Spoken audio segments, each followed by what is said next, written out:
When discussing the films that permanently altered the landscape of modern cinema, few titles loomed as large as Jaws.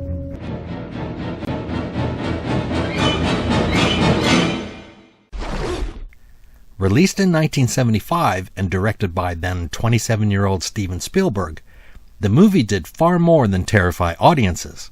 It transformed distribution strategies, redefined summer moviegoing, elevated suspense to high art, and embedded itself so deeply into pop culture that even people who have never seen it recognize its signature dread. And all it took was 2 ominous notes and a shark that barely worked. In the small beach town of Amity Island, a young woman is attacked and killed during a late-night swim. Police Chief Martin Brody, already uneasy about the ocean, wants to close the beaches. The town's mayor, however, refuses, prioritizing tourism revenue over public safety. You yell shark. We've got a panic on our hands on the 4th of July. As the attacks escalate, Brody joins forces with marine biologist Matt Hooper They're all gonna die. and hardened shark hunter Quint to hunt down the massive great white responsible. On paper, it's a monster movie. In execution, it's a cultural and cinematic turning point. What makes Jaws extraordinary is how it weaponizes anticipation. Ironically, the mechanical shark built for the production malfunctioned so frequently that Spielberg was forced to keep it off-screen for much of the film.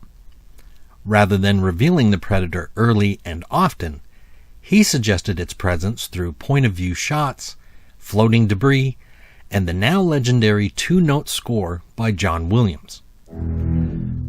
The result was revolutionary. By withholding the visual payoff, Spielberg invited the audience's imagination to construct something far more terrifying than rubber and hydraulics ever could. Williams' score deserves special attention.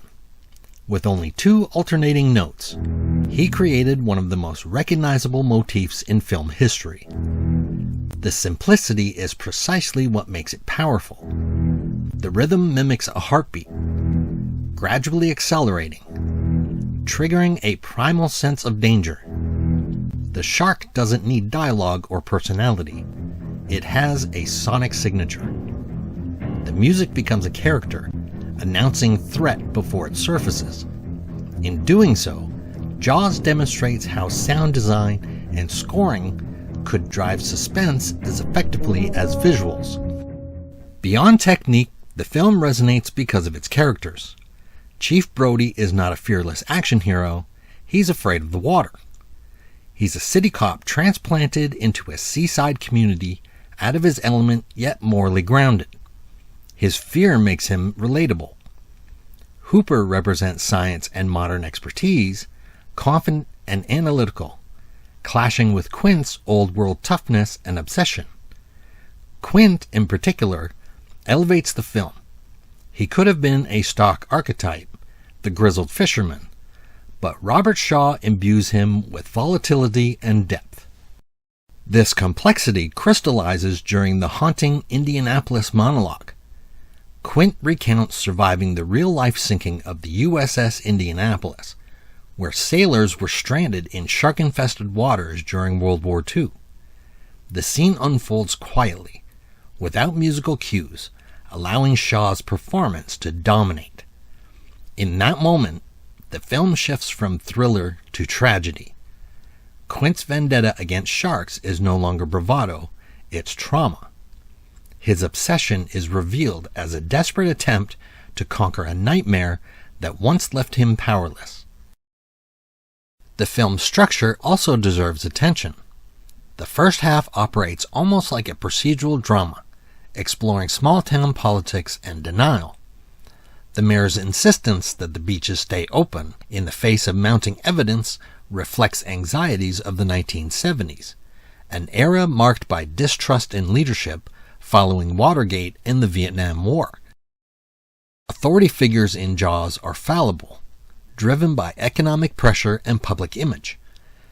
The shark becomes more than a predator. It symbolizes uncontrollable forces that expose human arrogance and short-sightedness. When the narrative shifts to the open sea in the third act, the tone changes dramatically. The town disappears, replaced by isolation. The Orca, Quint's modest fishing vessel, becomes a floating battleground. The confined setting intensifies character dynamics.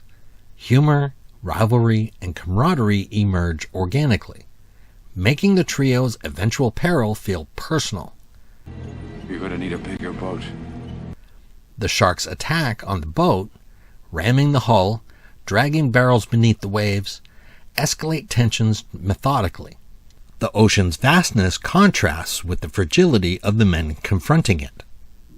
The climactic confrontation is both thrilling and cathartic. As the Orca sinks and Quint meets his brutal end, Brody is left alone to face his fear. Climbing the mast with a rifle and targeting a compressed air tank lodged in the shark's mouth, Fire, you son of a... he fires the shot that obliterates the predator. The explosion is dramatic, almost operatic, yet it feels earned. Brody's arc from water-averse outsider to survivor finds completion in that moment. He doesn't conquer the ocean, he endures it. Culturally, Jaws reshaped Hollywood economics. Its wide-release strategy and aggressive marketing campaign proved that a film could become a national event. The term summer blockbuster effectively began here, paving the way for future phenomena like Star Wars. Studios recognized the power of accessibility. High-concept premises, memorable music, and broad appeal became the blueprint for decades of filmmaking. The influence extended beyond box office strategy. Shark-themed films proliferated, from imitators to modern reimaginings like The Meg.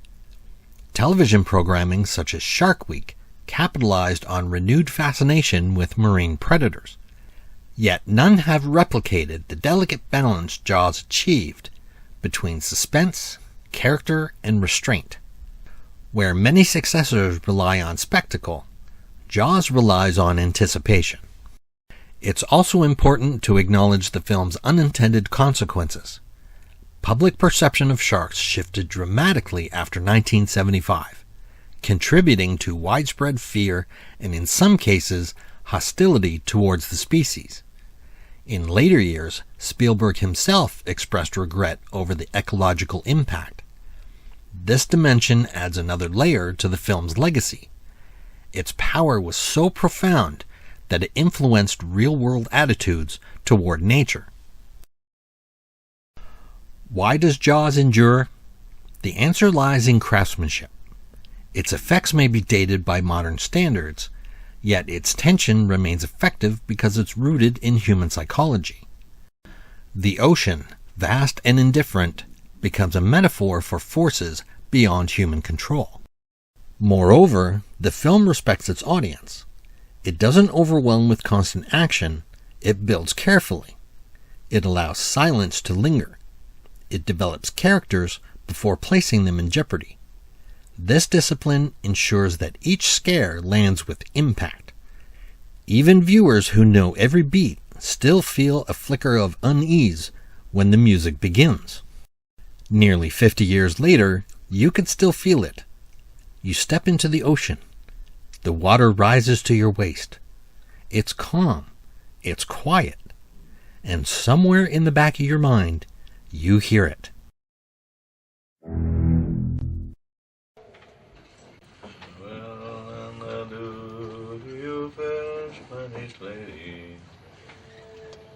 Hello,